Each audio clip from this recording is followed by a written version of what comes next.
A constitutional row over government plans to suspend Parliament. I think people should be on the streets. It's dictatorship. Smash and grab on our democracy. Queen has given her approval. What's happened is that the government has asked the Queen to suspend Parliament. That means MPs won't sit here at Westminster from the 10th of September, which is just a week after they come back from their summer break next week, until the 14th of October. The Prime Minister says the reason for this is so that the government can hold a Queen's speech. That usually happens once a year, and it's an opportunity for the government to set out its plans for the year ahead. And Parliament is normally suspended before a Queen's speech. We need new legislation. We've got to be bringing forward new and important bills, and that's why we are going to have a Queen's speech, and we're going to do it on October the 14th.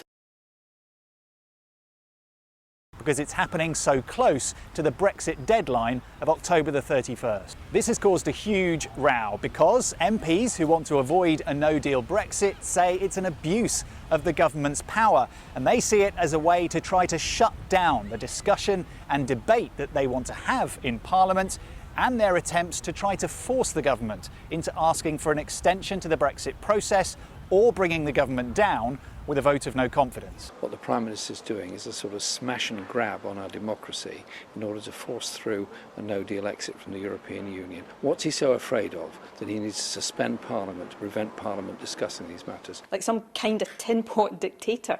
It frankly is not acceptable, and if MPs don't stop it, then it is no exaggeration, it is not hyperbole to say this is the day any semblance of UK parliamentary democracy absolutely dies.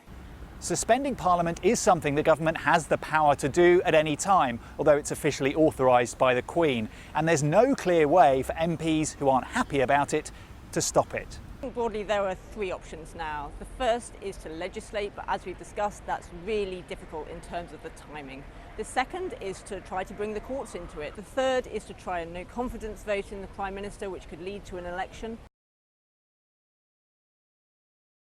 This decision to suspend Parliament doesn't mean that there's definitely going to be a general election, but there's lots of speculation that one could be held this autumn, either if the government loses a vote of no confidence or if the Prime Minister decides one is needed and 2/3 of MPs back that decision.